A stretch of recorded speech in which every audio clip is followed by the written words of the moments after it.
Hey, welcome back to the Aspie Me, where we will discuss the wonderful adventure of being an Aspie, someone with Asperger syndrome. I was diagnosed with Asperger's when I was in 5th grade, and I want to share everything about it with the world. So today, we are going to begin by focusing on what it is. What is Asperger's syndrome? I know it's been a while since I started the Aspie Me, which was a few years ago, but hopefully we can get back into it. I'm gonna hopefully not re-say everything that I said in the past videos. So let's focus on what is Asperger's syndrome. It is a high functioning autism disorder where people who appear to be what is considered normal actually struggle with mainly social cues and other things that go against social norms. Well, that's actually my definition. But let's see what Google has to say. According to Google, it is a condition forming part of the autistic spectrum characterized chiefly by repetitive patterns of behavior, preoccupation with restricted interest. What does preoccupation mean? Anyway, and difficulties with social interaction with intellectual impairment or significant problems with verbal communication. That was a mouthful. Uh, does that actually sum it up? I don't really know. Of course, it doesn't describe everything, but it gets pretty much the gist, in my opinion.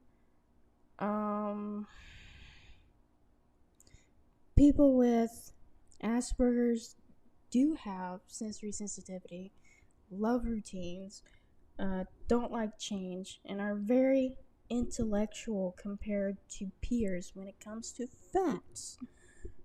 And hate to break it to you, but that's a fact.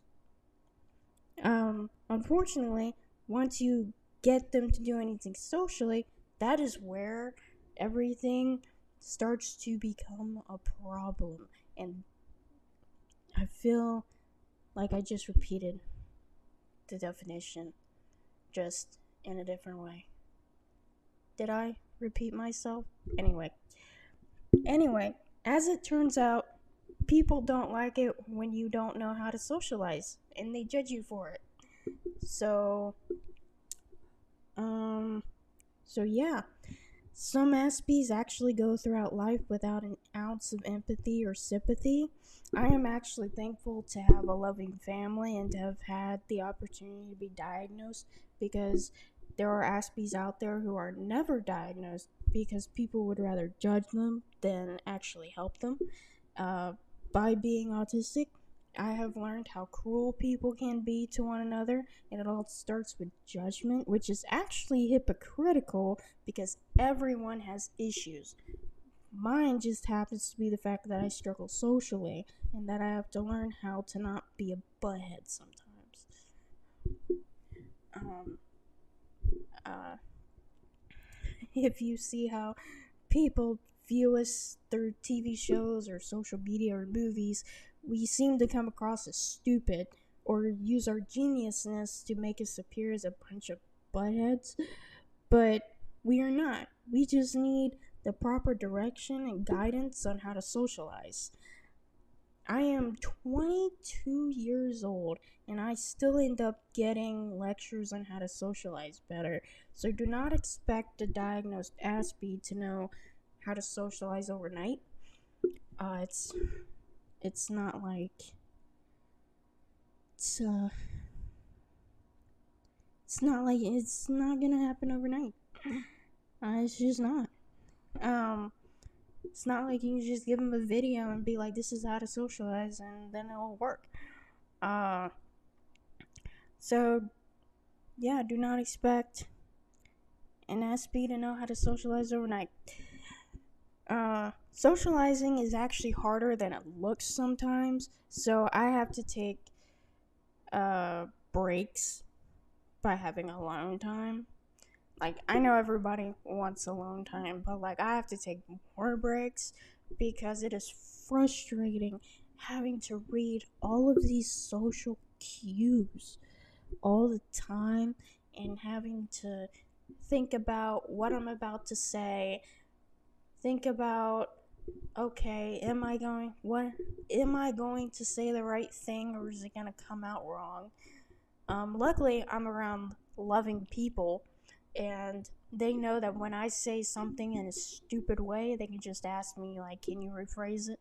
Or they can just look at me weird, and I'll rephrase it for them.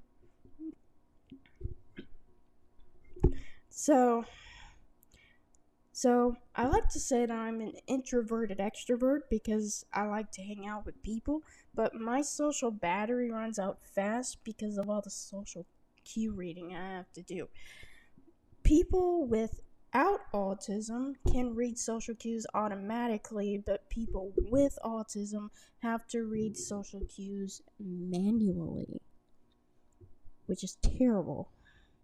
It is like it's like putting an English person into Germany and expecting them to know German without ever learning it, and punishing them when they get a German word wrong. It's not fun. And it is exhausting, so when I need to be alone, leave me alone. Growing up, my biggest social cue that I struggled with was personal space. Whenever I would talk to somebody, I would stand too close to them sometimes, to the point where I am touching them and they have to back away.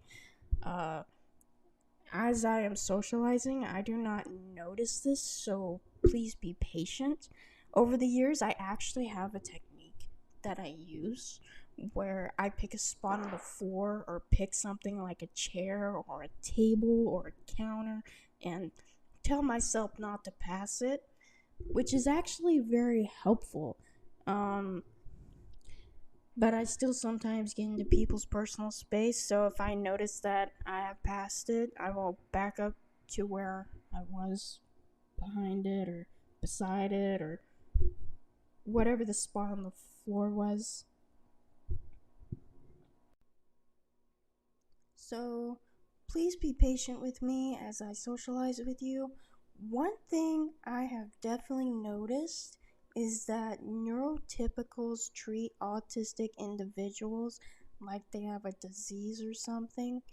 I want you to know that we are weird, not contagious. No matter what the internet tries to make you believe, autism cannot be transmitted. Our brains are just wired in a certain way that is different from a neurotypical. We can't, give it to you. So, for my first video back, I think I'm going to leave it right there, guys. Bye.